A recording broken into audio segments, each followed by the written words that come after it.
derecho. En la moral se halla el hombre como Cristo en el desierto, en sublime soledad, consigo mismo, sometido únicamente a la ley y al tribunal de la propia conciencia. Por eso fácilmente resulta explicable la conducta de la abogada nuestra, de negarle patrocinio al litigante por carecer de justicia. La búsqueda de la justicia era su virtud por haber sido hombre justo, y ese quizás puede ser el designio del abogado del futuro que queremos formar. Que sean justos y que sean honrados. Ocurre que los abogados también cumplen una función social cuando desde la hora en que nos ubiquemos orientan la desbordante vida de los pueblos dentro de las causas de la norma legal, para organizar las instituciones desfiguradas por obra de intereses y pasiones, para rescatar y destacar los valores éticos oscurecidos o negados por el interés desmesurado del progreso que se evidencia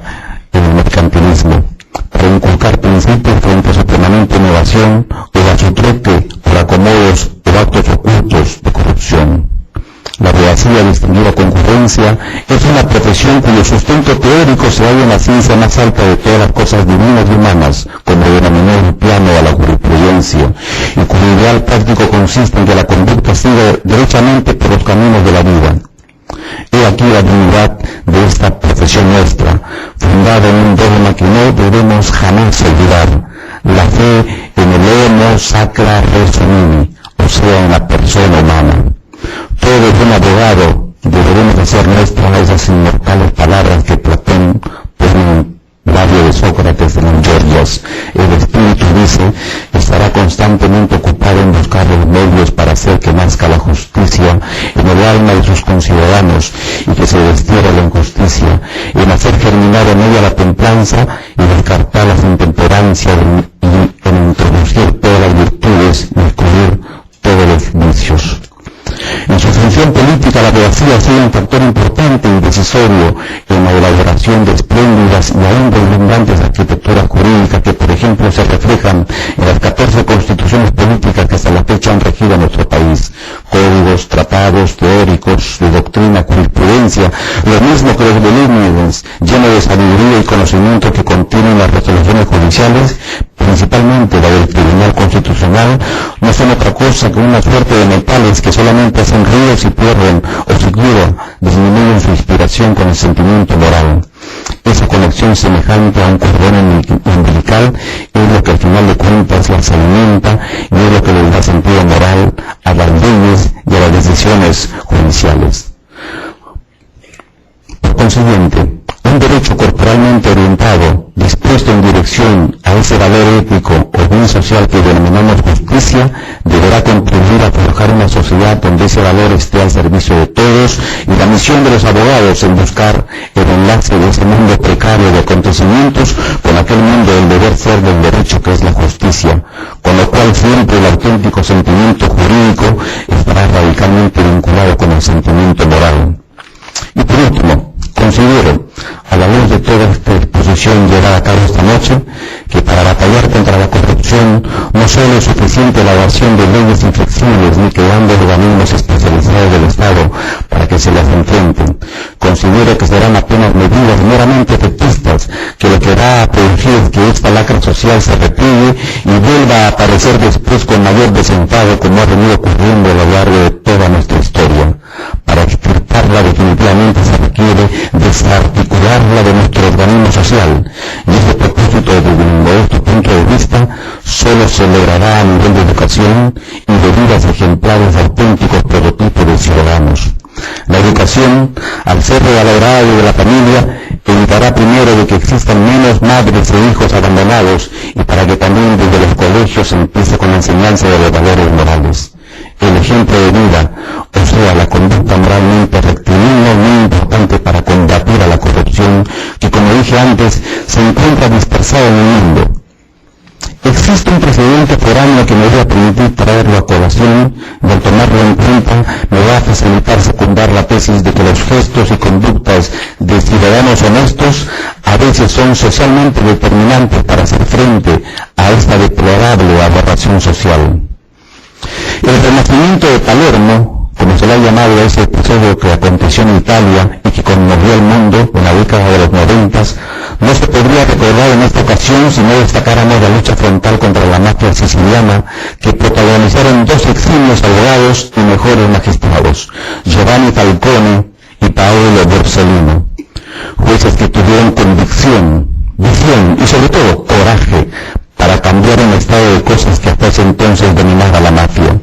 El primero fue muerto junto con su esposa y 3 de sus escoltas el 23 de junio de 1992 y el segundo el 19 de julio de 1992 también.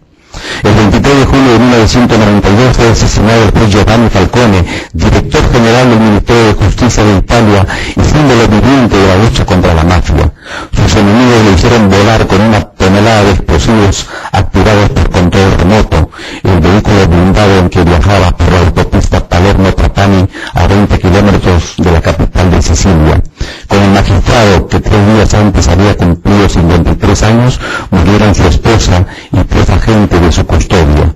4 meses antes, Falcone había sido designado al frente de la flamante Dirección Antimafia, y eso a pesar de que era un hombre marcado por la Cosa Nostra desde los años 80, cuando ya había comenzado a recibir amenazas de muerte. En 1987 mandó a la cárcel a más de 300 pistoleros luego del llamado Maxi Proceso de Palermo, y en julio de 1989 se había salvado por casualidad de un atentado mientras estaba de vacaciones en una playa siciliana en la costa del Mediterráneo. Existen fuertes puntos de unión entre los vértices de la Cosa Nostra y centros ocultos de poder que tienen otros intereses, declaró entonces. Tengo la impresión que es este el escenario más plausible si se quiere comprender las verdaderas razones que han empujado a algunos a asesinarme. Un año antes de su muerte, el juez había publicado el libro Cosas de la Cosa Nostra, en el que denunciaba los vínculos subterráneos entre los políticos y los mafiosos. Nadie me hará creer que algunos grupos políticos no están aliados con la Cosa Nostra. En el intento de condicionar nuestra democracia todavía inmadura, eliminando personajes incómodos para ambos. Miles de personas asistieron a la catedral de Palermo para el funeral del magistrado, quien se había definido a sí mismo con las siguientes palabras: yo no soy Robin Hood, ni un kamikaze, ni un misionero, solo soy un servidor del Estado en tierra infiel. El 5 de diciembre de 1992, una niña colocó un mensaje en el árbol que se hallaba frente a la casa del magistrado en la capilla de Sicilia.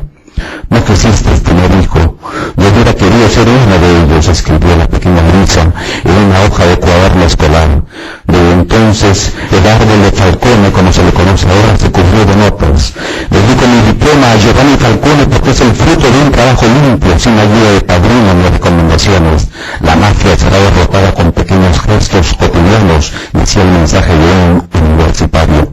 Y alguien dejó esta frase: que vive con Giovanni. Gracias por habernos recordado que somos ciudadanos con plenos títulos y no un rebaño que lloriqueando pide asistencia y protección. El jefe del gobierno italiano, Giuliano Amato, apuntó: sería mejor vivir en un país donde los héroes ya no existieran, pero por desgracia aún los necesitamos. El juez español Baltasar Garzón dijo de él: desde siempre he tenido a Falcone como un gran profesional y como un gran modelo. A Falcone le gustaba repetir las palabras de Kennedy: un hombre debe hacer aquello que su deber le dicta, cualesquiera que sean las consecuencias personales, cualesquiera que sean los obstáculos, el peligro o la presión. Esta es la base de toda la moralidad humana. En 1992, 2 meses después del asesinato de su buen amigo Falcone,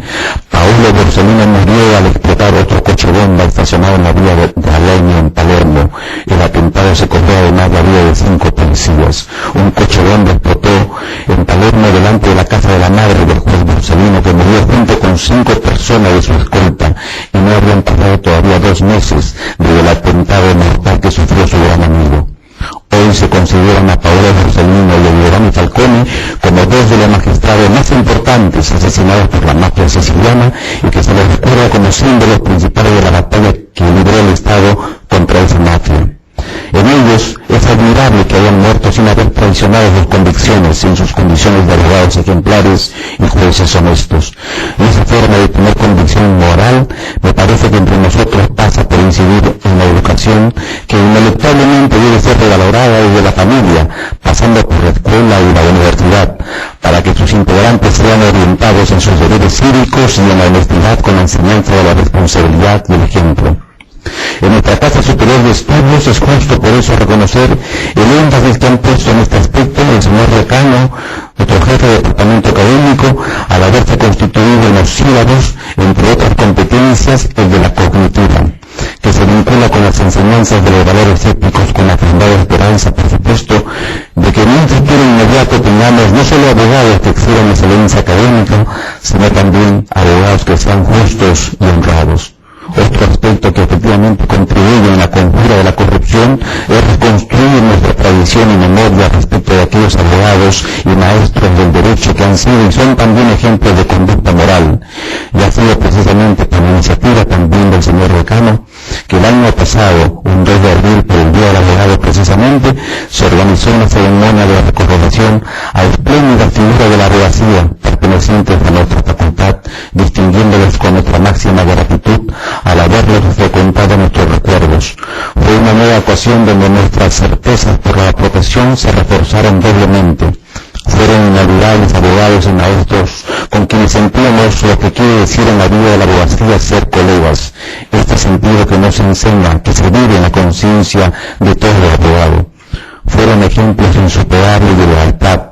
Es que los vínculos que unen a los alumnos que en ese entonces nosotros éramos con sus maestros se asemejan mucho a los dulces vínculos de la familia, y nada se asemeja más a la paternidad de la sangre que la paternidad del pensamiento.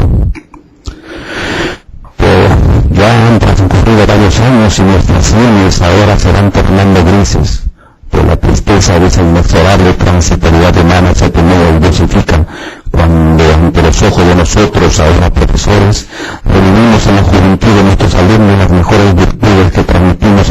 a ellos para que esta cadena vital siga continuando. El mundo es grande, pero el último término de nuestra vida se asienta en un metro cuadrado de tierra, dijo el maestro Copiro. Es cierto, nuestra vida al final se asienta en un metro cuadrado de tierra, pero quiero el ejemplo, que vale más que los códigos, como lo expresó Calamandrei, y quiero ese legado impalpable y eterno que se llama pensamiento y se llama ejemplo. Nosotros que nos encontramos en un mundo de plastilina como el de hoy, donde la gente toma la forma del recipiente que le contiene, tenemos el urgente e imperioso deber de ser fieles a esos ejemplos que nos exigen firme adhesión a los valores éticos de la vida, la justicia, la libertad y la solidaridad. Solo siguiendo ese derrotero será posible que venzamos al flagelo de la corrupción, y nuestra universidad ordenada y mejor organizada está en la vanguardia en esta responsabilidad, y nuestra admirada facultad de autoridades marcando el paso en el camino de renovación de la esperanza y confianza en el derecho como único medio para lograr la justicia.